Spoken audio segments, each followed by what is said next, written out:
Good evening, everyone. I'd like to call this utility board meeting for April 15th to order at 6:32 p.m. Please rise for the Pledge of Allegiance.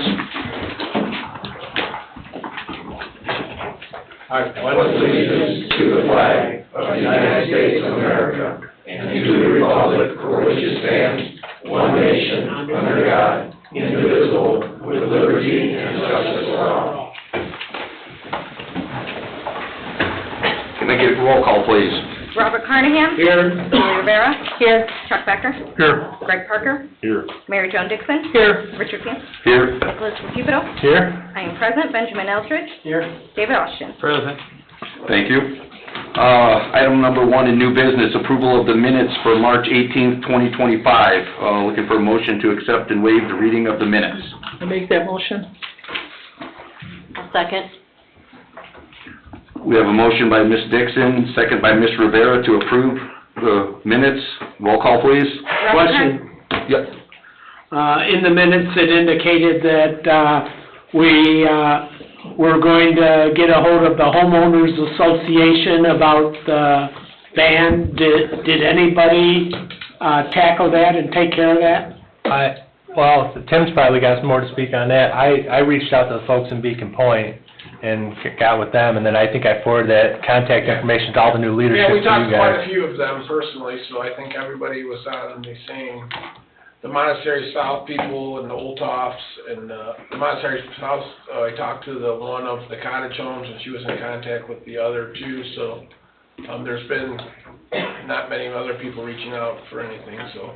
Okay, it didn't list who was going to take care of that. I just wanted to make sure that we took care of Me it. and the ones more people also, so. Okay. Thank you. My apologies, Bob, for not asking for discussion. Item number 2, proposal. We got a vote. I'm still on fishing time, sorry. Robert Carnahan. Yes. Julie Rivera. Yes. Chuck Becker. Yes. Mary Jo Dixon. Yes. Nicholas Cupido. Yes. Greg Parker. Yes. Yes, motion carries 7-0. Okay, item number 2, proposal design WPM well house from Christopher Burke Engineering. Is Kevin online going to talk about that, or? I am, if you'd like Okay. to talk about it. Yes, please. Proposal in front of you is to do the formal design of plans, specifications, and cost estimates for the Lighthouse Paradise Cove WPM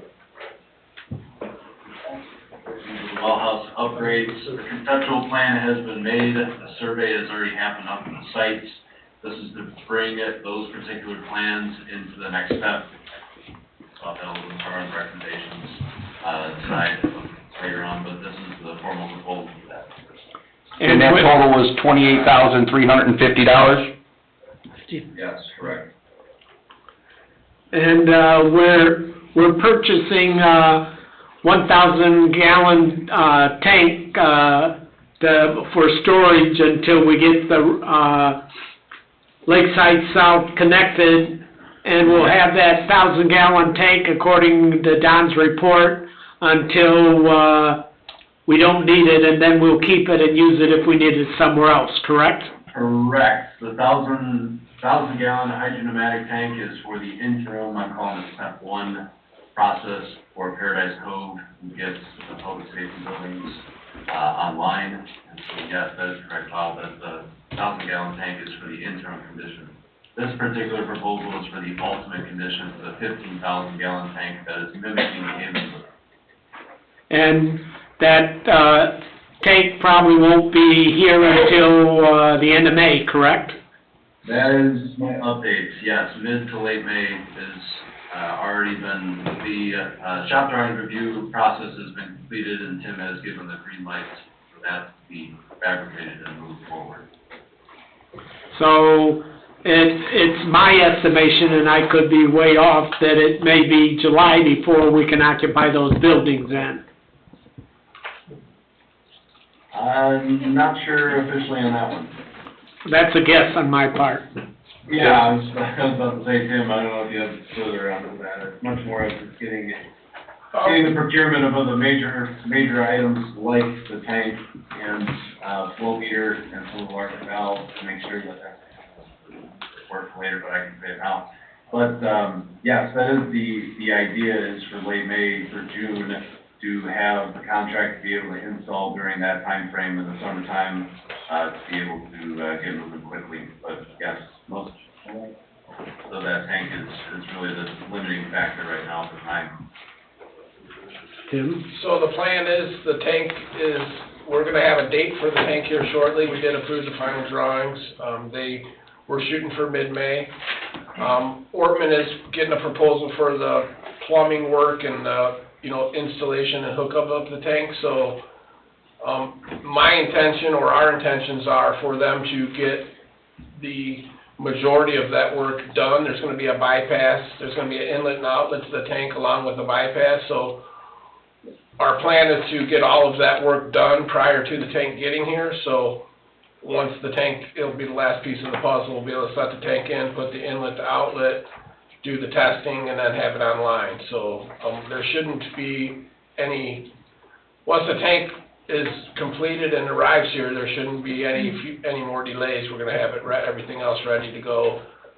So I would imagine within a week of getting the tank, it'll be working. So To piggyback on top of that's that, the plan. the proposal, to piggyback onto that, the plan that you see for the proposal is that the existing garage is staying in its location, of course, but the proposal of the new well upgrade is north of the garage, and so we're able to at least get the design started in accordance to Indiana SRF, just to have the official plans, to have their specifications, everything official, for the ultimate condition of the upgrade, so hence the proposal you see in front of you. All right, thank you. I just want clarification from Ms. Amber. It says in here, Jennifer, that it is our understanding that the town will use remaining funds within the state revolving fund to fund a portion of the design and construction. That's still true? Yes, because we kind of had to switch gears, because originally we were hoping to utilize remaining SRF monies for all the upgrades at Robin's Nest. That can no longer be done. So the plan is to utilize the Eastside County monies to pay for Robin's Nest upgrades and improvements, and that once this design has officially been completed by CBEL, then they'll file the PER amendment with the SRF, so we can utilize the remaining SRF funds to pay for this. Okay, all right, thank you. Any other discussion? All right, anybody like to make a motion? I'll make a motion to approve the Christopher B. Burke proposal design for the WPM well house. I'll second.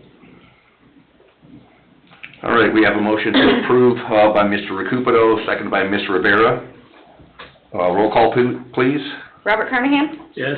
Julie Rivera? Yes. Chuck Becker? Yes. Mary Jo Dixon? Yes. Nick Recupero? Yes? Greg Parker? Yes. Rich Steele? Yes, motion carries 7-0. Item number 3, written report, a fund report, clerk treasurer. The cash and expenditure reports were previously emailed out to you all. Thank you. Item number 4, consultants and staff reports. A, engineering sanitary update. Neil? We have the West Side Interceptor Project 2 that is out to bid this week, Friday. We have our pre-bid meeting at 10 a.m. And then we have the opening of that bid on May 16th at 10 a.m. prior to the May Utility Board meeting, which will have a bid report and tabulation prepared for your review. And that's the 20th then, I believe, right? Yes. Yeah. I have a question and a comment. We had United States Congressman Frank Mervan, who submitted potential little over $1 million for the West Side Sanitary Interceptor, and I've had a couple residents tell me that I guess the federal government has declined that. Does any fact to that? Does anybody know? Yeah, we've not been notified of that, Bob, and at one point I heard it was supposed to be about $1.5 million, but I believe that had nothing to do with Project 2, because of the timing of everything. It would have been for Project 3. Yeah, well, they said that he read it in the Times newspaper. maybe it's got something to do with those government cutbacks. We have not received anything official though. But then again, it would not be for this project though. Yeah, but it's another phase of the West Side Interceptor. Correct. All right, water update. Kevin? Hello again. First things first, water master plan in draft mode to be completed by the end of this week. That's in review. My anticipation for the scheduling is for the town to be able to review all of next week and to provide updates or revisions that are needed for that master plan. And then I would like to have an internal meeting to explain everything and to see of everyone's thoughts and get last comments before finalizing that particular report. And then we'll be able to present how you'd like to proceed with those pieces. So that is the first thing on the water master piece. I do have at least a quick overview of recommendations of the topics that are going to be onto this particular report, just to give everyone an idea of kind of the complexity and the sequencing that's been talked about for both sides of the town. And so I'll read these off really quick. A couple of these have already happened already. Of course, Robin's Nest, booster station upgrades in the Crystal Oaks activation for their tank has just been activated as of the last couple of weeks. Paradise Cove well upgrades, we just talked about a little bit of the step 1 and step 2 of the ultimate condition, so you've heard a little bit about that already. There's a discussion, and I have a segment of the merging of Paradise Cove system with the east side with Robin's Nest system, and so the explanation of the process, the pros and cons of how that's going, the integration with Lakeside North and South, to be able to do that. Then later on in life, for future discussions of the larger backbone water mains for the east system to go up Moore Street to 133rd and to have a full loop around, to be able to help with redundancy pieces and to help with the expansion for the developments that are inside of that loop. So that's on the east side of discussions. For the west side, the larger pieces of the addition of more storage onto the west side. So I have a large area to talk about those pieces of doing a preliminary siting study, and this is a little bit new than what has been talked about before. I've looked at 5 different locations, actually possibly a 6th one of locations on the west side to site an elevated tank. The original discussion of the south parcel all the way to the south, the Blue Sky development, looking at the high school as a location in the extreme northwest piece, more towards the central near 41, and also onto the existing site of Parish to use that as an option. So those pieces have been looked at to look at pros and cons of each of those sites to give you a picture of what you can do and what you can't with those particular locations. With well production sites, similar locations with all of those 5 or 6 sites I've looked at before. If you were to put wells into the same site as the tanks, or if you put it as a separate one, kind of had some brief discussions about that. The extension of the west side looping to complete the missing pieces on Parish, to have that connector into the middle of town to help with the mitigation of larger movement of water along the 41 corridor, and looking at the interconnects piece is what the last thing is to then look at a full system to interconnect both the east and west and to show the visual of the pros and cons of what happens if both the east and west were to be combined as one set system. So don't want to go into full details onto those until fully presented, but wanted to at least give you a breadth of some of the topics that are going to be in that report. The other big thing that I'd like the board to be aware of is while all of these discussions are happening for the water expansion, is to think of the conversion of residential folks that would be interested to go off of their private wells to come into the public systems. This is something that there are gonna be mains that are coming into these particular locations. I think it's something that will be a longer conversation just to see the pros and cons of that. So that's, another paragraph or two that I have onto that. Looking into water main replacements, I know your town is a little bit newer, so, replacements, it might not be into your near future to look into, but it's something to at least get ready for the future of how to be ready, for capital improvement, discussion for that. The upgrading of SCADA controls, I know we've upgraded onto the east side for Crystal Oaks, but something to think about for the west side of making sure that if there were to join systems later on in life, to have your SCADA components and your controls at the ready. So kind of the preview of some of the things that will be into the reports. Again, would like to finish up the draft this week and be able to have the town review next week, and then have an internal meeting next couple weeks. What is the process for selecting wells on the west side? What is the procedure with the Indiana Department of Environmental Management?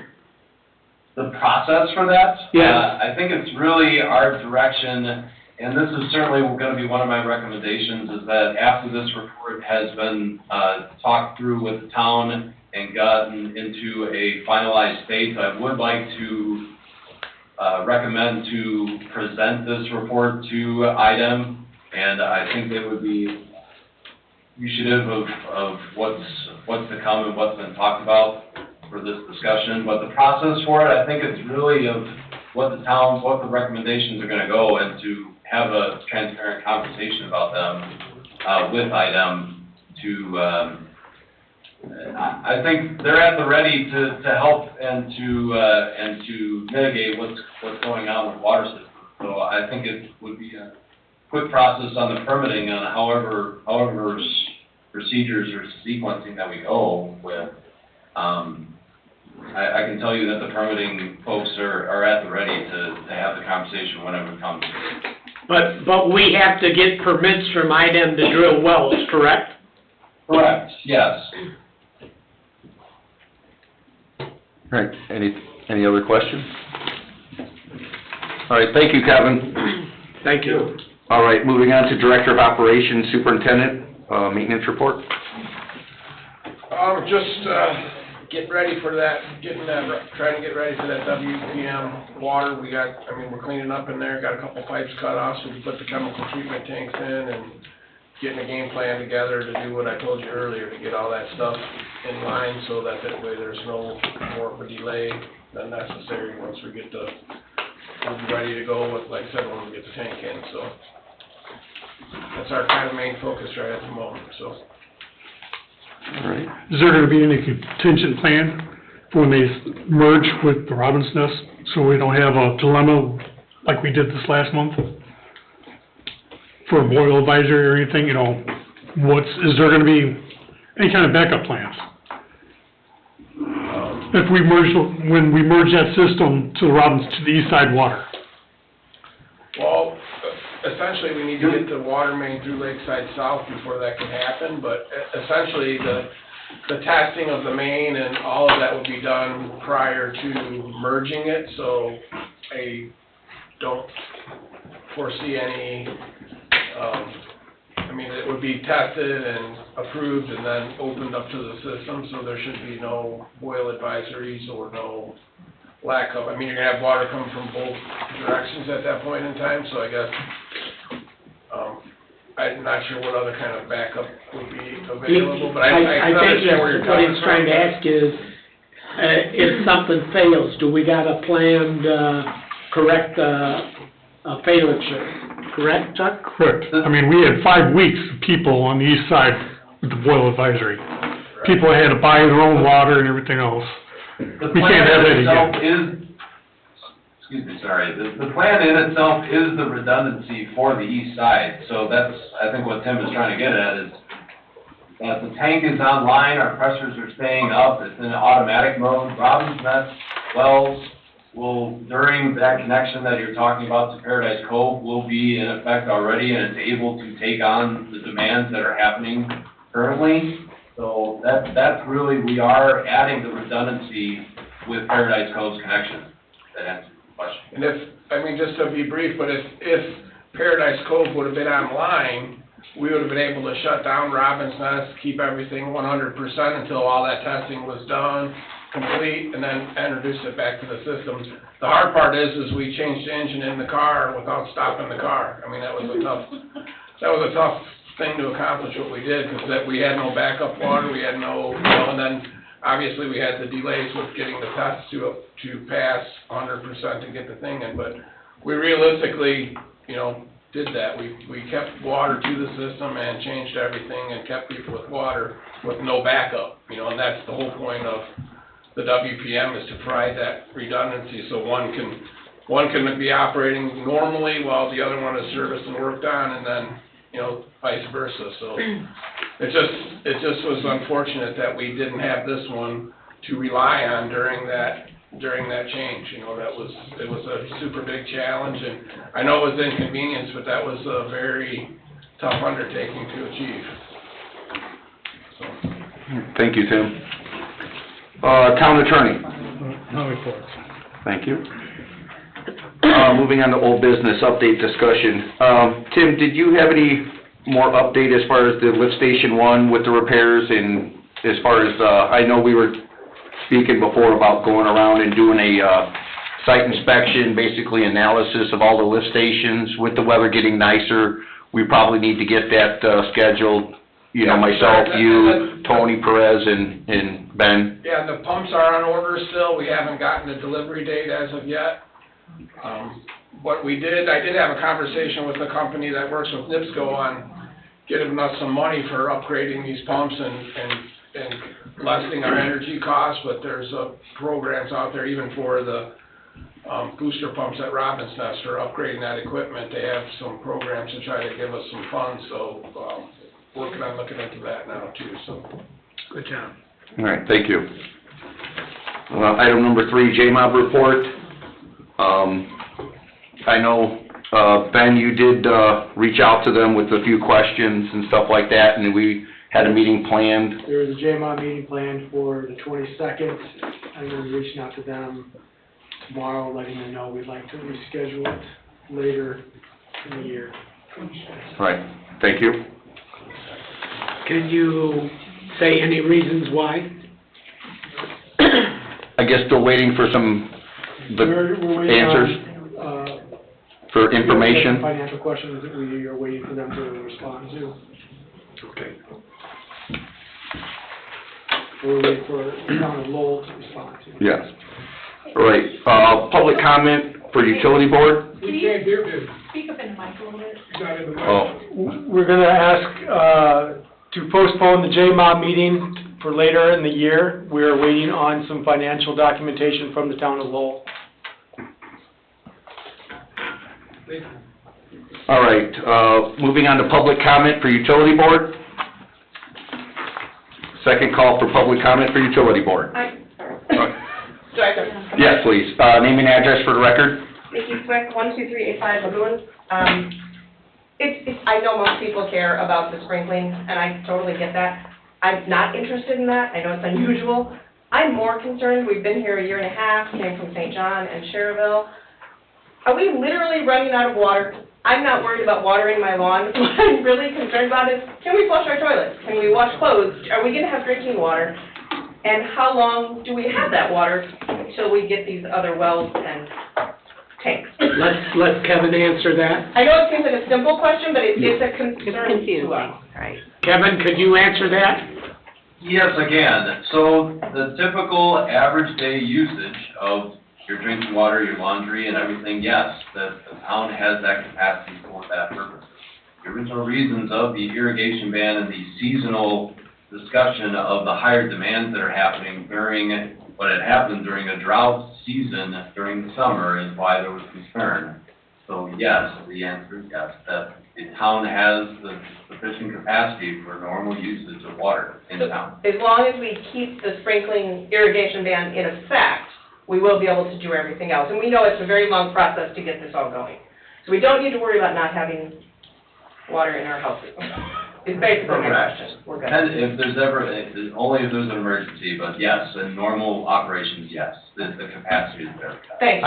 Ma'am, if I could, I think I saw some numbers, Kevin, that showed that there was like a fourfold increase in water usage when we were in the Irrigation. drought, you know. Correct. Yeah. A lot of the master plan discussion of showing those, calculations from now and from before, from these, of showing that usage of 3 to almost 4 times usage of normal average day flow was because of irrigation situations and because of the extreme weather. And I know it's not popular because everyone wants their grass to be green, but I'm more concerned that we have Right. water in our houses than Yeah. our grass is green. Yeah. And you can see that we're on the same sentiment also, is that's why we Correct. are Okay. exactly with you of that exact. Thank you. Kevin, that brings another question that I have about, somebody asked me if they could have a well drilled in order to water their grass and stuff. And somebody else told me that, that may be in violation of, HOA. So is that possible that something like that could happen, that a private well could be drilled for a subdivision so they could water their lawns? That's, yeah, it's really, if they have the funding to do that, it's really the money on doing that, and then it's permitting discussion with IDEM to be a specific irrigation water source, not normal to have that, because it's just a lot of money to do that. And then I had one resident ask me about getting a lawn company to come out and sprinkle their grass. And I referred them to one company, and they said they don't do that, but I'm quite sure there's companies out there that would provide that service for a cost. I would assume so, for a cost water source from someone else outside of our town to be able to do that, so I don't know. I know they do it in Arizona. All right, third call for public comment. Come to the podium, please.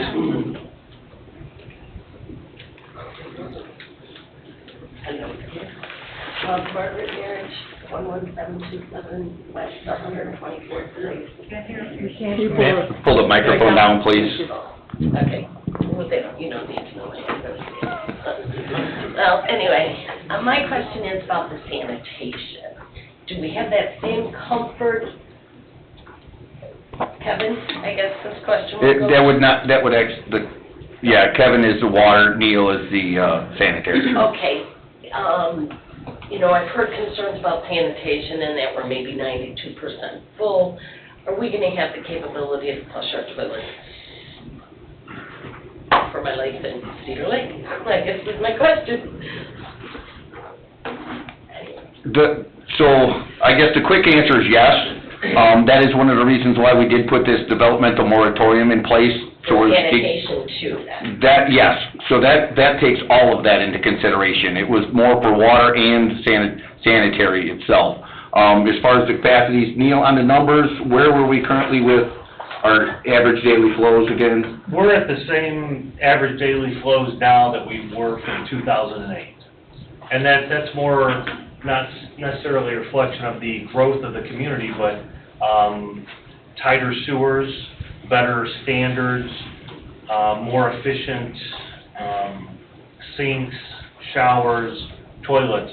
So with an increase of about 60% of users in the past 17 years, we've been at the exact same flow that we were back in 2008. Well, for some reason I heard, and it's probably a rumor, that we were at 92% capacity, and that... If we were at 90%, IDEM would issue an order to us, and we haven't got that order to my knowledge. Not only have we not got that order, the way that the whole wastewater plant's rated, as you are a 50% owner of, it's based on taking out rain days because they have wet weather treatment capabilities at, the plant that you paid for have. And, those numbers have not changed in 17 years. And that's, you know, also the work you guys have done on the east side and the west side in terms of mitigation of the east side sanitary sewer interceptor, which decreased the peak flows at lift station 3 by 50% during wet weather events. And that was done in, I believe, 2021 and 2022. So a lot of work has gone into mitigate those issues on the sanitary side. So we feel reasonably comfortable that there will not be a problem flushing toilets in these new subdivisions or, you know, for people without wells and or without their own septic. Absolutely. Awesome. Thank you. Thank you. All right, last call. Yes, ma'am?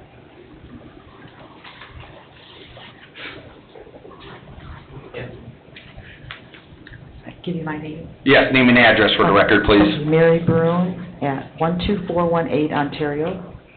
And I am board president of Birchwood Farms. So I just want to say thank you for everything you do, because I know what it's like to be on a board. But having said that, you also eased my mind about the water, because I was quite concerned. I've only lived out here for 6 months. So anyways, I like to keep my owners abreast of what's going on. So the question I have is, where can I go to get like updates on the water? Because that seems to be like the biggest problem. And, you know, everybody's hearing different stories, but how can I keep them from knowing what's really going on, the progress that you've made, where we're at, how long is this going to take, that sort of thing. Do you have anything like that? Yeah, I know there was discussion before that we were gonna start having more stuff posted on the website, which we did recently with some of the updates that were going on in Robin's Nest. What was the other?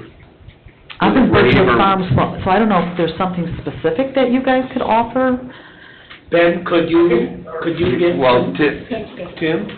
Oh, I was just gonna say, I'd like to get your contact, because I've been getting a list of those HOA people, so give me my contacts. If you have questions, you can have a direct contact, you know, but if you can give me your name and number, and then I'll give you my number, and then if you have questions, you can just text or ask directly, and, you know what I mean? Because they are updating the website and whatever, but we're kind of trying to create that group for the HOA people, because you guys are trying to, you know, tell 50 other people what's happening also, so that would be good. Yeah, I'd like them to put it on the website, so anybody that wants to know information can go to our website and find that out. And that would work out well too, because we have an email blast, and I have my manager send out information all of the time to our homeowners. That seems to work out really well, and to wait for another board meeting. So I'm just kind of, I will give you my information, and I appreciate everything you're doing. And he's writing that down to try and get that on the website. Perfect. Okay? Yeah, thank you. Thank you. Thank you. Was there anybody online? All right, this meeting is adjourned at 7:06 PM. We're gonna take a quick recess until the council meeting.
Good evening,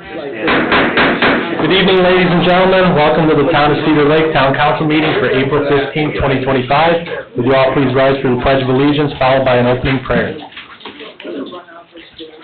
I pledge allegiance to the flag of the United States of America and to the republic for which it stands, one nation, under God, indivisible, with liberty and justice for all. You got that prayer? Pastor John and Roger? Thank you for being with us tonight. And state your church in that, so we got that for the record. There you go. Right on.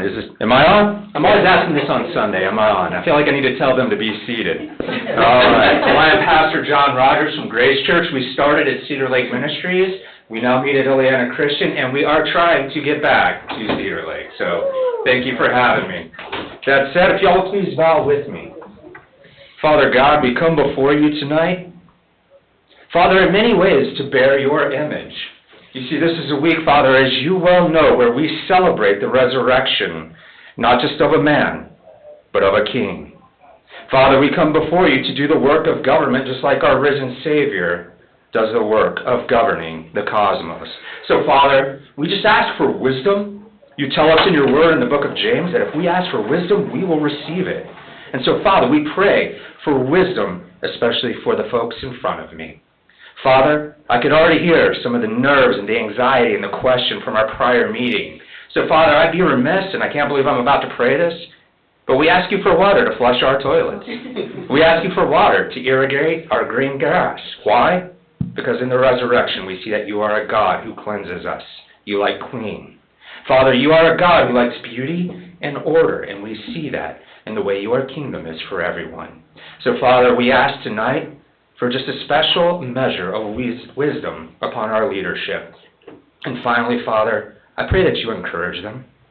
The work of leadership can be lonely. It can be discouraging. You can receive criticism after criticism, and I pray that they will be encouraged in the work they're doing, Father. We ask all of this in the name of our risen King, Jesus Christ. Amen? Amen. Thank you. Thank you, Pastor. Thank you. Have a good night.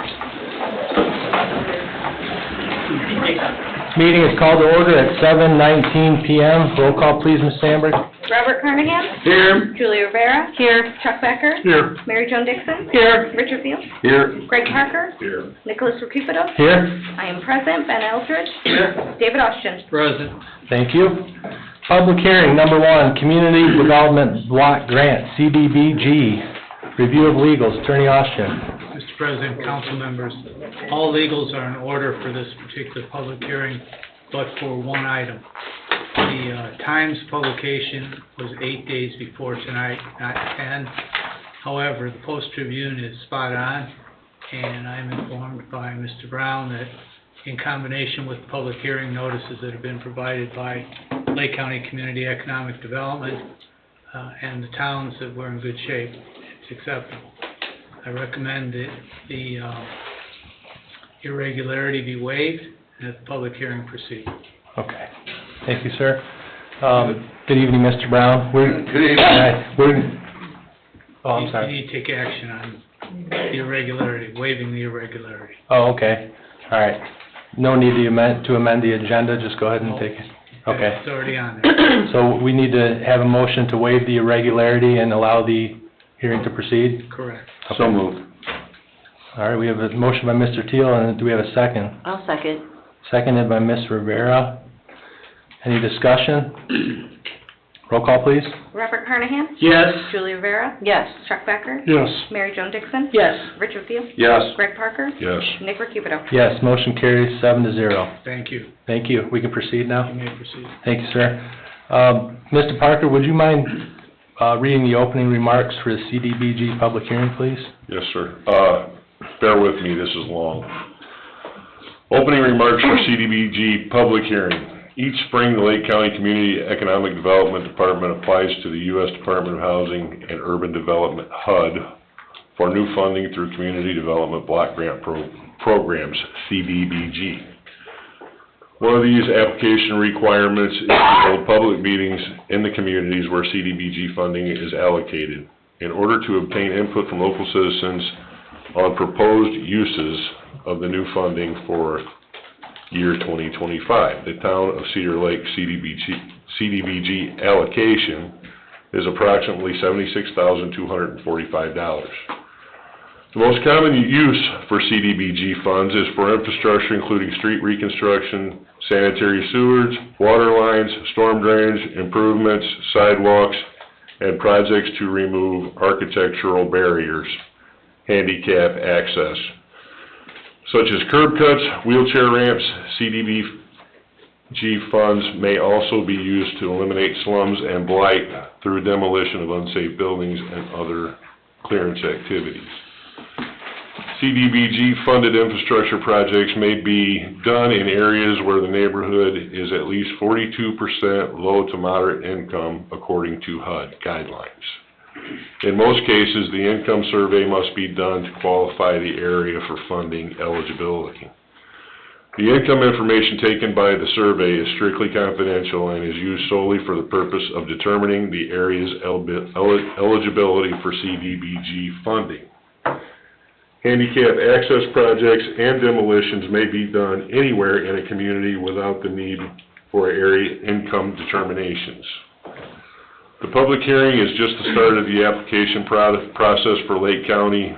There's a series of legal advertisements and comment periods that take place during the summer prior to final grant approval from HUD. In late August, new CDBG funding is released to the county and its entitlement communities on or around September 1st and needs to be expended by June 15th of the following year. After public comment tonight, 3 documents need to be read and adopted. The Affirmative Action Program, Section 3, understanding and a resolution authorizing the city or town executive to submit a project proposal for CDBG funding. Finally, project applications and supporting documentation need to be submitted no later than May 5th, 2025 for review by Lake County. The floor is open for comments. Thank you, sir. Mr. Brown, good evening. Well, I don't necessarily have that many comments. That's up for your citizens what they want to do with the money, but just to let you know, luckily, we went back and reviewed some of our older records. You have more than 76,000 this year, but you're just advertising for what fiscal 25 is, which starts in September 1st. You have some leftover funds, so a project can be larger than that. I think it's somewhere around 92,000 or something that you have available. So you have a little bit more to work with. All you do is just, when you submit it, you tell us, yeah, we want to use our reserve funds and add it to this, and off you go. So. Question, Tim. Yes, sir. I know Lake County is, are there any other counties in the state that get the money directly to them besides Lake County? Only one. St. Joe? No. No? No. St. Joe's got South Bend as CDBG. Urban counties, there are only 2. It's Lake County and, what's the one that's right north of Indy, Hendricks? Or Hamilton, I can't remember which one it is. So out of the 92 counties, there's just 2 in the state of Indiana. That are considered urban counties. Yeah, that get the money directly. The rest of them have to apply for a focus grant? Well, it's a little bit different. There's an organization statewide, it's called the Indiana Community Housing and Development Authority, which is run by the state. They get a chunk of CDBG funds too, for all other entities in the state of Indiana. And they distribute their funds to like CoAction, used to be NICA. They distribute funds to different agencies within counties for WIC or, the women and children groups and SNAP, food benefits. They do all of that type of programs outside of this particular county. Right. Yeah. And then there's your communities. Indianapolis gets direct funds, Evansville, Fort Wayne, South Bend, they all get direct funds too. So I see in the packet here, we have Robin's Nest ADA ramp modifications. Is that in essence what we are considering approving tonight? That's up to you guys. Yeah, that's up to you, not me, so it could be. Okay. It was suggested that we try to repair sidewalks. Yeah. Input ramps in Utopia. In Utopia. Yeah. Tim, is that correct, that we don't have to decide tonight? No, you do not have to Okay. decide tonight. Tonight is just to get input from folks. Okay. Yourselves, staff, me, Okay. citizens. And then we would approve a project, or to proceed with a project at another public meeting? No. No? You can pick your project outside of a public meeting too. Okay, There's no need to have it, bring it back to the public that we're doing this. okay, And you don't have to do what somebody might say, I want you to, take down all these unsafe buildings. You can say, no, we'd rather do sidewalks. okay. That's up to you guys. All right. Well, Mr. Brown, I'm gonna allow the public to speak if you don't mind. Thank you. We'll open the floor to remonstrators, so anybody here that would like to speak about the CDBG block grant, just please state your name and address for the record. Hi, Donna Corey, 14605 Bryan Street. It's my understanding it's gotta be a low-income area that qualifies for this, that needs really a lot of repair, maybe the east-south side of the lake, Yeah. where there is no existing sidewalks, no existing anything. I walk my dog, I almost get hit on 145th almost every day, even I'm light up head to toe, stuff like that. I don't know. Yeah, We- that's we what we're did- here to take your input. We did a road on, 125th, off of Fairbanks, but we had to do it in two different, segments of funds due to the fact, and I had to go to all the residents and ask them, if they had to tell me, was your income below or above this amount? And it qualified for 51% below, medium income. We got the road done. I'm not even just saying like the sidewalk, I'm just saying, I know Cedar Lake has to have some really poor situations going on with the homes, the conditions around the area, taking down stuff to clean up, the visual sights that we have to endure every day. I mean, I do come to the unsafe building once in a while, and I don't know, just a suggestion. Yeah, just I don't- appreciate it. I think Robin's Nest, out of all the subdivisions, has the newer of the sidewalks, not the newest subdivisions, but like Utopia's even way older than Robin's Nest. Not that I don't like Robin's Nest, I love Robin's Nest. Utopia is one of our first subdivisions, and Right, that's those it. sidewalks are crumbling and are in dire need of repair. Maybe just the southeast side of the lake, I feel like, I feel our side is kind of neglected a lot, because we're not that way in town. We're this way heading out towards Lowell. Well, we're gonna work on those roads. Yeah, I know, I love my new roads in my subdivision. Yeah. I just feel Well, like there's maybe more going on there too. something more for a public walking area too. I'm telling you, it's just killing me walking around, and the roads are little, especially off 145th at that stoplight, Yeah. something. But- We'll keep that in consideration. Yeah, thank Thank you you. for your remarks. Anyone else that would like to speak about the CDBG block grant? Last call? Okay, remonstrance is now closed. You may, consider the next three items by title only. Okay. I So would we are recommend moving, that if you do, that the entirety of the instrument be incorporated into the minutes of the meeting. okay. Thank you. Mr. Parker, reading of affirmative action program, please, by title. Affirmative Action Program, implementing Section 3 of the Housing and Urban Development Act of 1968. Thank you. And reading of the Section 3 understanding by title, please. Lake County, Indiana, Section 3 understanding. Okay. And reading of resolution number 1371 by title, please. Resolution number 1371, a resolution authorizing and directing the town council president of the town of Cedar Lake to submit a project proposal for the Community Development Block Grant Funds for federal fiscal year 2025.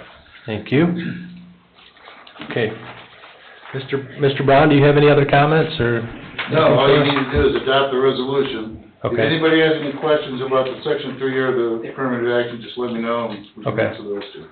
I think, I know you said we didn't have to do this in a public meeting when we pick a project, but I think we probably should. I think we ought to be transparent with everybody about what we're doing, so I think that's the path we'll probably take.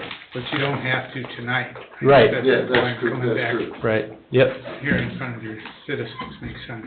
okay. All right, any town council discussion? I think Ben, you wanna ask him a question about when we gotta finish it? How soon do we have to use the funds? Is there a use it or lose it date? We're pretty lenient about that, but in general, you'd have to have your 2025, and this is the weird part. The funds won't be available until after September 1st of 2025.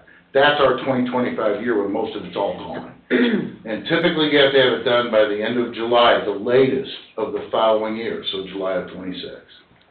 So it gives you plenty of time to go out and do bids. I mean, they're, like New Chicago, they bited the bid so much that they go out and do bids like September 3rd of every year, and they get it done by the fall each time. So projects need to be submitted by May 5th.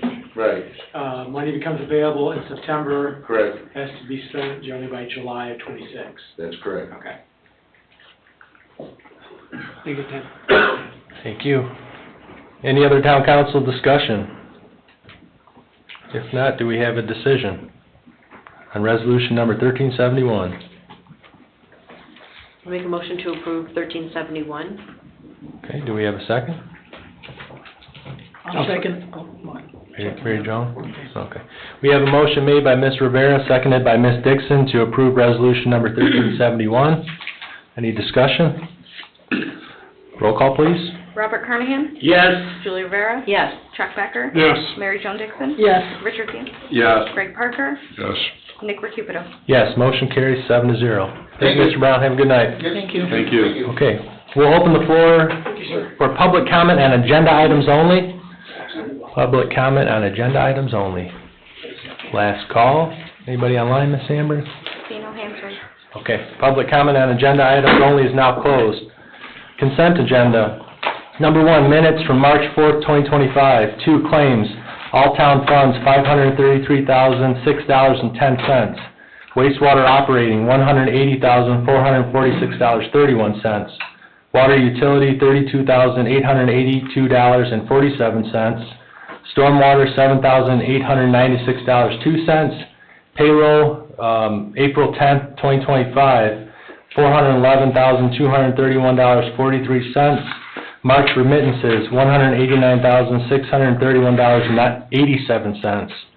Number 3, donations, Police Department equipment donation from Hunley's Bar, Pete Blagojevich, in the amount of $500.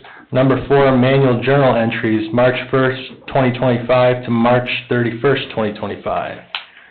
Any discussions on the consent agenda? Seeing none, is there a motion to approve the consent agenda? Make a motion to approve. Is there a second? I'll second. We have a motion made by Mr. Becker, seconded by Ms. Rivera to approve the consent agenda. Any discussion? Yes, I saw in the claims that we had microvac labs.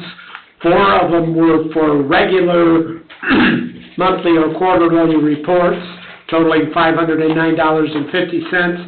And then we had 1, 2, 3, 4, 5, 6, 7 that were special microvac lab testing that was done, and that was for $1,756.50. Tim, that was probably for the testing in over in Robinson. Yeah, that was the well testing, and then that was the multiple tests on the wells, and then the final test on the distribution system, so. Okay, I thought that's what it was, but I just wanted clarification. Thank you for the discussion. Any other discussion? Seeing none, roll call, please. Robert Carnahan? Yes. Julie Rivera? Yes. Chuck Becker? Yes. Mary Jo Dixon? Yes. Richard Gant? Yes. Greg Parker? Yes. Nick Recupido? Yes, motion carries 7-0. Turning the page. New business. Shade subdivision improvements, Phase 2, construction observation services proposal. Into the packet here. We have a proposal by Christopher B. Burke Engineering for construction observation services for the Shade subdivision improvements Phase 2 with a dollar amount of not to exceed $198,850. Any discussion? Seeing none, is there a motion to approve? I'll make a motion to approve. Is there a second? Second it. We have a motion made by Mr. Becker, seconded by Ms. Dixon, to approve the Shade subdivision improvements Phase 2 construction observation services proposal from Christopher B. Burke Engineering, with a not-to-exceed amount of $198,850. Ms. Sandberg, are these funds coming out of the general obligation bond, being that Yes, project sir. is? Okay, Because that's where that project is being paid from. thank you, ma'am. Any other discussion? Seeing none, roll call, please. Robert Carnahan? Yes. Julie Rivera? Yes. Chuck Becker? Yes. Mary Jo Dixon? Yes. Richard Dean? Yes. Greg Parker? Yes. Nick Recupedo? Yes, motion carries 7-0. Number 2, disbursement of funds request from 2022A Construction Fund. A, requisition number 22 in the amount of $3,800.00.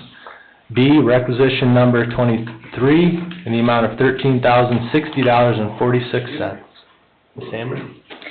So you had previously approved, I want to say, at a January meeting, perhaps it was the first February meeting, to move forward with the purchase of 4 new police vehicles. So these 2 requests are related to the equipment necessary for those vehicles. So requisition number 22 in the amount of $3,800 is for the 4 laptops related to those squads. And then requisition number 23 in the amount of $13,060.46. That is for the radars, the mobile printers and keyboards, as well as antennas, chargers, and cables needed for all that necessary equipment inside the vehicles. Thank you, ma'am. Chief Grushka, do you have anything for us, or we all good, moving along? No, I reviewed that and was aware of it as well. Okay, very good. Any other discussion on this item, or questions? Seeing none, is there a motion to approve? So moved. Is there a second? I'll second. Mr. Teal, it's your time. We have a motion made by Mr. Carnahan, seconded by Mr. Teal to approve these disbursement of funds requests from 2022A Construction Fund. Any discussion? Roll call, please. Robert Carnahan? Yes. Julie Rivera? Yes. Chuck Becker? Yes. Mary Jo Dixon? Yes. Richard Dean? Yes. Greg Parker? Yes. Nick Recupedo? Yes, motion carries 7-0. Number 3, NIPSCO easement for electrical facilities. Mr. Eldridge, you recommended we defer this item, we have to gather some more information? Yes. Okay, Yes. okay. All right, do we have a motion to defer this item? So moved. Do we have a second? I'll second. Motion made by Mr. Carnahan, seconded by Ms. Rivera, to defer this NIPSCO easement for electrical facilities. Any discussion? Roll call, please. Robert Carnahan? Yes. Julie Rivera? Yes. Chuck Becker? Yes. Mary Jo Dixon? Yes. Richard Dean? Yes. Greg Parker? Yes. Nick Recupedo? Yes, motion carries 7-0. Going to reports. Number 1, Town Council report. Mr. Carnahan. Project Love Food Pantry is across the street, and we're open every Wednesday from 9 to 11:30. We serve from 101st Avenue, all of South Lake County.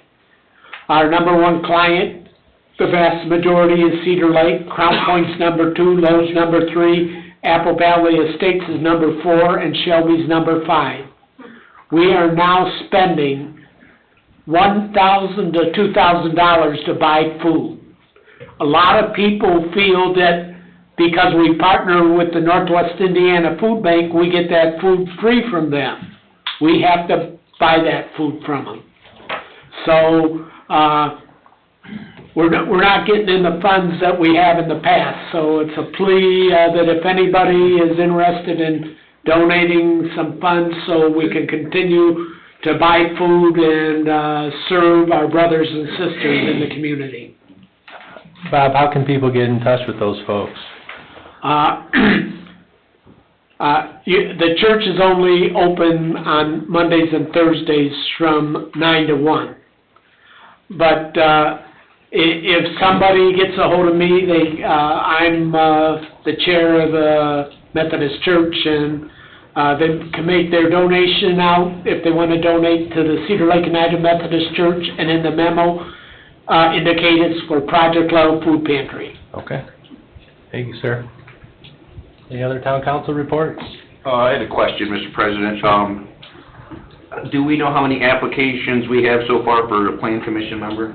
You have received one application so far. One, okay. And I had a guy talk to me tonight that may submit one, And what was the deadline on that? the 18th. 18th, thank you.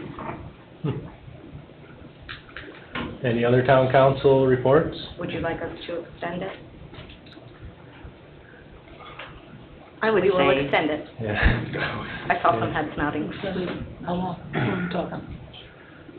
Well, till, Do you I have- mean, okay, your I next have a meeting question. isn't until May 6th, so we'll go, so that we're ready to have discussions that night. Okay. Yeah, I'm okay with that. yeah, I think so. We'll just get the word out more, so. Yeah. I'll talk Anybody to Monica and interested? we'll re-blast it out. Okay. Thank you. Anybody interested in being on the plan commission? You have to be a Democrat for this seat, so you're welcome to apply. Very good. I have one report, and I take these things for granted because I'm sitting up here, but ever since we instituted the irrigation ban, I mean, I had folks that contacted me and said, why are you guys beating up on people on the west side? Like, what do you guys got against people on the west side? So I have to explain to people that are new to town, and I'm gonna explain now. We have the east side and west side water utilities are not connected. More of the problems we're having are on the west side. So therefore, that's why we had to enact the irrigation ban. Also, people have this idea that we have Lake Michigan water. We don't. We have our own wells here in town. So we don't have the, I guess the supply, I don't know, maybe we have the supply, but we don't have the operations like they have up north. So I just wanted to kind of do some public outreach. I don't know how else we do it, but we're kind of unique here as a community. Can I make an addition to that? Yeah, go ahead, Greg. I had people reach out that have houses in older subdivisions that have private wells, and of course, they're not on the sprinkler ban. Right. But they thought that they were on the sprinkler ban. So I don't think it was I had a call too. presented clearly about if you have a private well, we don't regulate your sprinkling. It's just the municipal water. And it's just on the west side. Yeah, so west side would be Klein Avenue West. for the public. And we are not eligible to get Lake Michigan water. That's because we drain to the Kankakee, the processed sewage water that goes from low into the Kankakee River, and we would have to discharge into Lake Michigan, and we don't. And it's regulated by a lot of government authorities, and even Canada has to approve.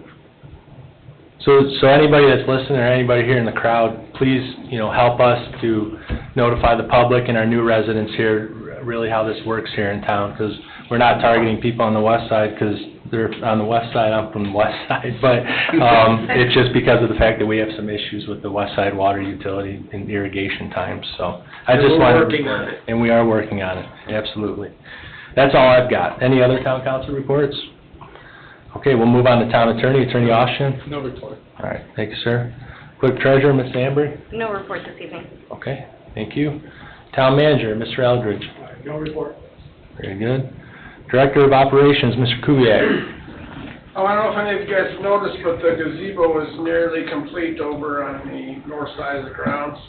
We did get our insurance settlement for the one that blew down, the tree got wrecked, and we are $3,000 shy of paying for what's there, so Jennifer directed me to reach out to you guys for a funding source or to figure out where that we would pay for the remainder of that. And then we still have some electrical, obviously we have it prepared to do the electrical. We pretty much spent the insurance money and got what we got now, so the rest of, whatever else you guys want to know, that we talked about putting a railing around it. We have the electrical stuff done in the concrete, it's ready to go, so we can, we can get that stuff done in-house with some funds. But just kinda wanted to get that to you guys to, work out with Jennifer, I guess, so I can pay for the last. And really, the reason that we're the 3,000 over is to add the sidewalk going from the gazebo to the lakefront. While the concrete guy was there, we had it in the grass, and we kinda needed to, create ADA accessibility to it, so that was the portion of the concrete that the insurance didn't want to cover because it was over and above what was previous. So just something to kick around and think about, but we do have an invoice for that, so quicker the better, I guess. Is it going to have sides around it like the other one and benches in it? Well, that's gonna be up to us, so we gotta figure out what we wanna do and what kind of funds we have to do it with, but, yeah, the railings and the benches and whatever, we can do, whenever, but we have three more of those concrete benches at the Public Works that Mary Joan asked me about. I don't know if we would wanna put those there or build some benches, whatever, so, but we need some allocated dollars for that, so whatever you guys wanna come up with or do or plan, or, I'll be willing to get it done. So what kind of an amount of money are you talking? I need 3,000 to finish for the concrete, and then I would need to know what you're wanting to do to tell you how much it would cost. I mean, you want to rail around in the back? I'd like to see similar to what was in the other one. That's my opinion. Jennifer, do we have a source in the town council budget for these funds, or? You don't have capital project Capital money projects, in the general fund, no, that's not something the council traditionally has. Do you have a suggestion? Well, being that it's a gazebo and it sits on town park property, my first initial response would be, I consider it a parks-related project. Because once you start renting out that gazebo, that's, my understanding is those duties would fall like all the other rentals to the Parks Department. That is for you guys to decide, since the project was increased, since the gazebo was not replaced where it originally stood, which is why the insurance denied the $3,000 claim, because now the project had expanded. It wasn't a simple replacement. Park board would have to approve that, wouldn't they? I would think so, since they handle their budget. Ms. Ray, would you mind having, or Tim, you guys mind having these discussions internally? Absolutely, I can bring this before the park board. Okay. And, I guess we'll get a better idea of scope of it, because my question here to Mr. Kubiak was also the original site is still under snow fencing. So, what are the plans for that, and how are we going to improve upon that? Okay. So I'd like to get some of those estimates, working with him on bringing that back up to usable space, and have the ability to present that to the park board for consideration. Okay. Yeah. All right. I just wanted to get some direction kind of from you guys on which avenue we wanted to try to take, so we can work that out and figure out what we want to do. Yeah, I like the plan. Yeah. Okay. Anything else, Tim? Is that all? Thank you. Police Department, Chief Krushka. Yes, for March of '25, we had 855 calls for service. We had a total of 357 traffic stops. And of those, we issued 281 warnings and 111 citations. Law incidents, we had 452. We had 23 arrests, and of those 23 arrests, there were 26 offenses charged. There were, as far as code ordinances, there were 8 warnings issued and 33 citations issued. And that's our report for March. Thank you, sir. Thank you. Okay, Fire Department, Chief Mager. Yeah, Council, within your packets is the March training and operations report. Total incidents for March were 263, and total training hours was 300 within those packets, as well as breakdown itemized for both incidents and training. If you have any questions. I have none. Anyone else? Anyone have any questions, Chief?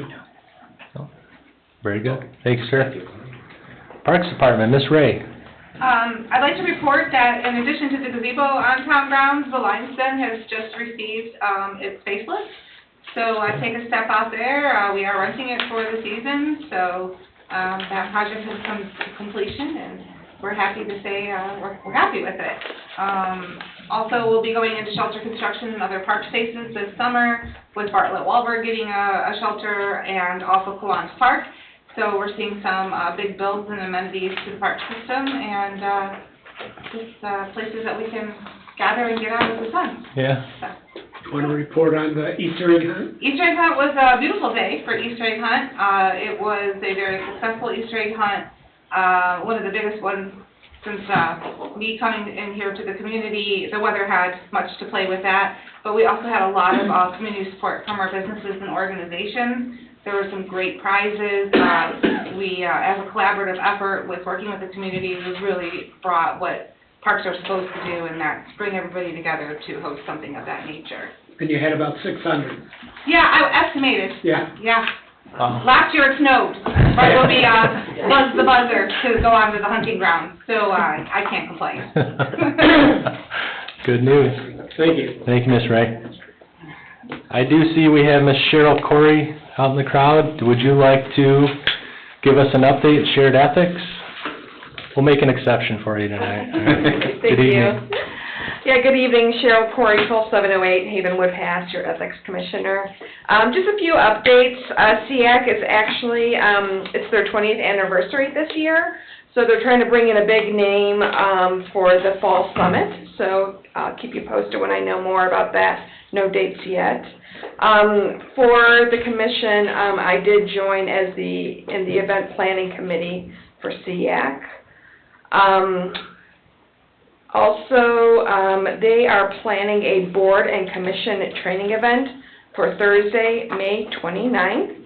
And this is intended, the intended audience are citizens who sit on town boards or commissions. Town councils. Town council, you do not have to go. Yeah, It's but not intended. it's town councils, not town boards.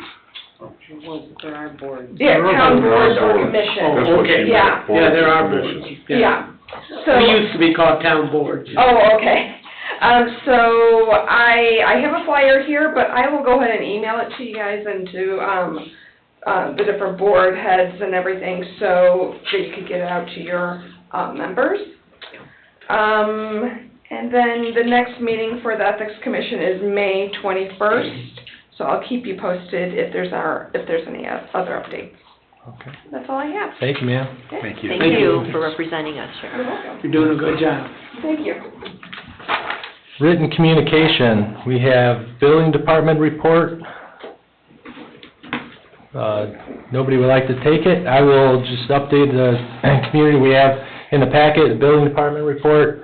We have 14 new construction permits for March 2025, up from 1 in February, and a total of 69 permits for the month of March, up from 39 for February. Grand total on the year on permits is 140, residential is 21. And we also have the Christopher B. Burke Engineering Report in the packet as well, with the updates from Christopher B. Burke. And I've asked Ben to comment on some of those, Christopher Bieber. Do you got your packet there? I have, but there's not Like, a whole lot to cancel on, or to comment on. The one thing that was brought up by, Bob is the wheel tax, which is something that's going to be coming, but I don't have a lot of information on that. The water is in there too, and I know I talked about it, but We discussed water issues at the last meeting. I'm sorry I didn't have this prepared.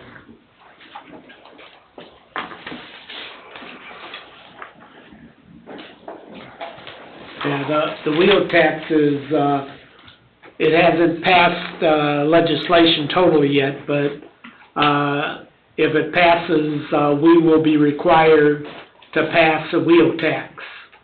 And Munster told me that they've already got one in place, and it's $25 on a car and $40 on a truck, and they use all that money locally to do roads. And if it passes, in order to get the $1.5 million of community crossing grant money from the state, you gotta pass a wheel tax. I never met a tax they didn't like, Bob, and why should a truck be more than a car? I don't know. Well, it simply says that it's, the task force is considering a requirement that a community must adopt a wheel and/or excise tax to be eligible for community crossing funding.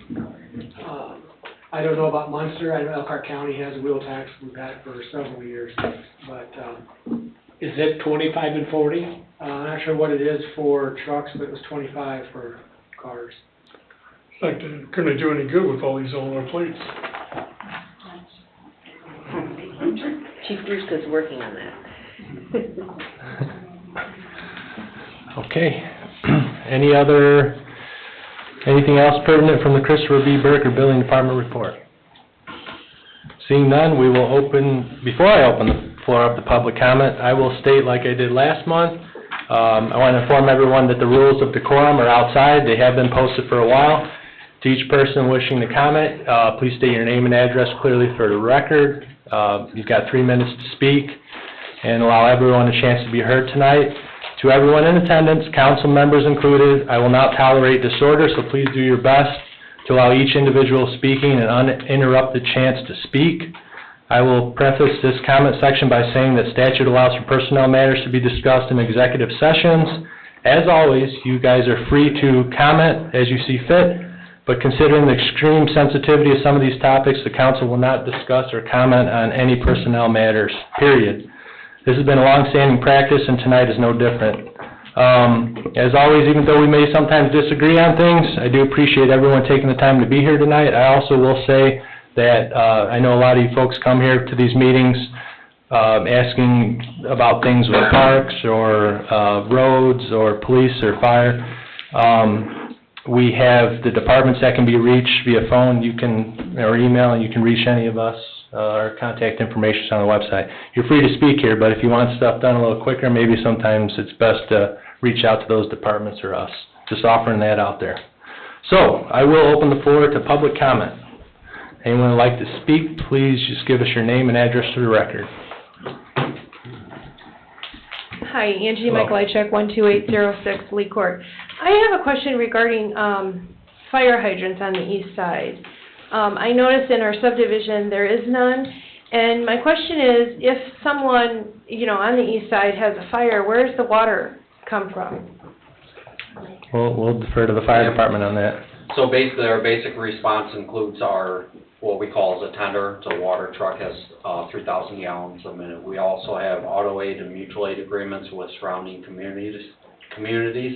Auto aid is basically, they get dispatched at the same exact time. So basically, hitting the scene initially with Cedar Lake Fire Department is 4,000 gallons of water.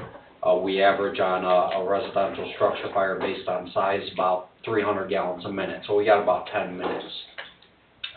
If there's a need for additional water, we upgrade the alarm, is what we call. We go to a working still, box alarm, second alarm, so on and so forth.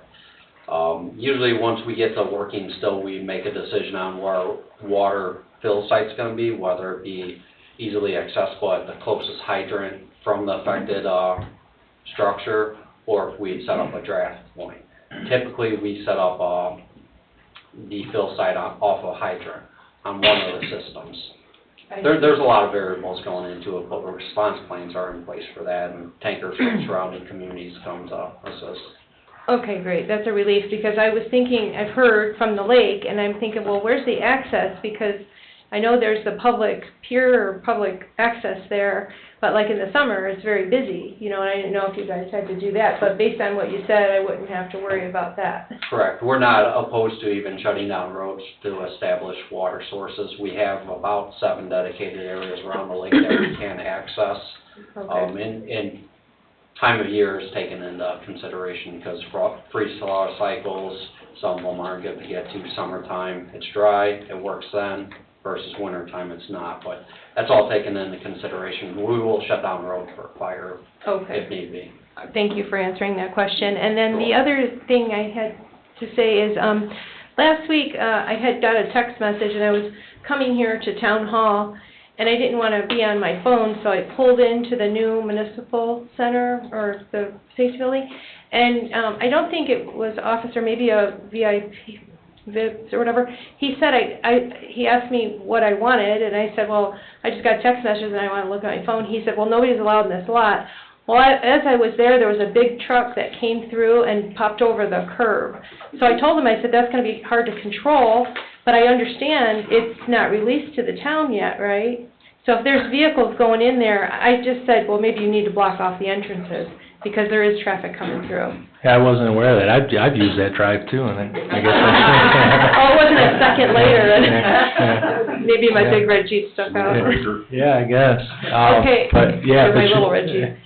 And then the third thing I wanted to say is, if, this is probably for Mindy, and maybe I could talk to the Parks Department, but there's this structure, my granddaughter comes in the summer, and I take her down to the beach, and it's like metal and like hot and like dangerous right there by the beach. Could that be moved? Really heavy. It just seems like it's in a really bad spot. Which structure are you referring to, Ann? Oh, the RP? You talking about the sundial? Yeah. I don't know what it's called. It's in the lake. Yeah. Yeah, it's very close to the lake, and it's slippery, and I see a lot of kids on it, like trying to sit up there and stuff. And that would be sad Yeah. if somebody hurt themselves. Yeah. Well, anyway, there's a suggestion if maybe we could move it, maybe where the old gazebo was, or somewhere else, I don't know. Oh, we'll discuss that. And there'd been discussion in the past about moving it, I think. Yeah, and that kind of died out, but we'll resurrect I that just now. wanted to mention, okay, those are my three items. All right. Thank you. Thank you, ma'am. Thanks. Anyone else for public comment for the council? I'm sorry, you need to come twice. Don't be sorry. Okay, Donna Corey, 14605 Bryan Street. Mindy, this is for you. I worked Saturday at Bugaboos, and after the Easter egg hunt, all the families came in with their kids. The only thing they complained about was the age group. So a lot of them had 2-year-olds and 1-year-olds, so they didn't get any eggs because I guess it was 4 and under. So there was age divisions out there, just to further explain, and they were by age group.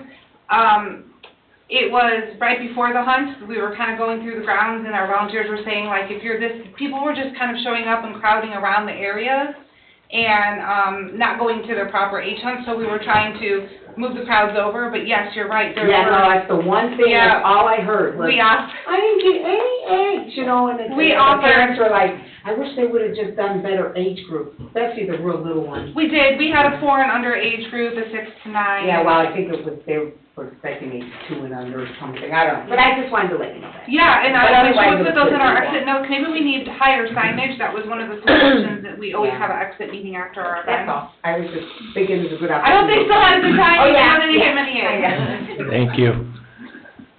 Okay. Just a quick note, again, Cheryl Corey, 12708 Havenwood Pass. My son coordinates the clothing giveaway at the Knights of Columbus. It's a community event, everyone is invited to come. We basically just promote through Facebook, but it's, this year it's on July 12th, and I just want to let everyone know, start saving your clothes for that week. And if you've got time that week, we can always use help folding and sorting. Does Thank he have locations to drop off the clothes yet? It'll be at the Knights of Columbus, and I'm sure Mike and Lynn from Hoosier Postal and Kelly from Kelly's Kernels, they always collect for us as well. Looks like Miss Ray has a comment. Anything that we're doing here in the community with our organizations and stuff, the Parks Department has a link on our website that's community engagement. Okay, great. So if you've got a flyer that you can email to the office, we do courtesy posts, we've done them for Project Food Love Pantry, different church organizations, so those kind of things, we're really just trying to give a space for you to help get the word out. So Great, thank you. get that off to our office and we will be willing to post that for you. Great, thank you. Thank you. Anyone else for public comment? Ms. Sandberg, anybody online? Here comes one. Oh, okay.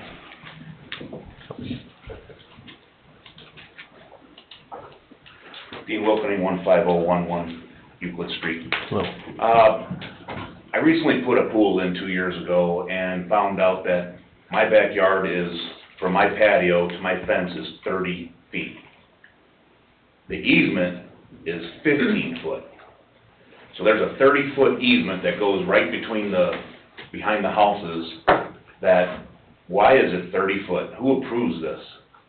Where exactly are you located, Mr. Wilkie? Lindsway. It's in Lindsway? Yeah, so my backyard and the guy behind me in his backyard, there's a 30-foot easement for a fiber cable. Yeah, there's, I think the Board of Zoning Appeals had some discussions about a pretty large easement at the last meeting over in that subdivision. It's crazy. It's like Tim? half your backyard is an easement, you can't do nothing with it.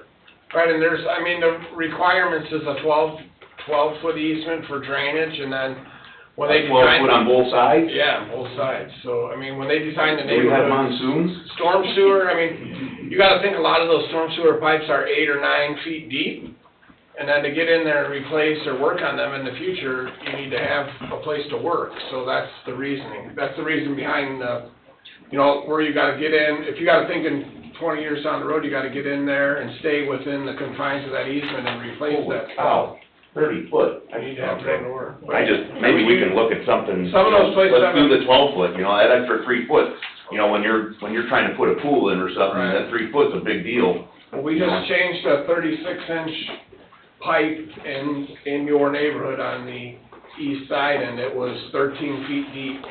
And you probably only used 10 feet of it, didn't you? We couldn't stay in the 30 foot. I mean, we had to take dirt out. It just kind of blew my mind. I was wondering if somebody knew who sets these parameters for the... I'm sure the plan commissions did that, the plan commission at the time, right? That's the reasoning. You're trying to prepare for future repair and work. You know, something could break or go bad, and unfortunately, we need that room to get in there. All right, thank you. All right, thank you. It Okay. does not make it good for a pool, though. Seeing nobody online, public comment is now closed.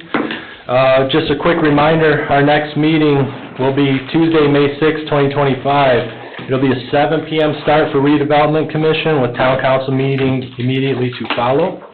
I wish everybody a happy Easter. Meeting's adjourned at 8:09 PM.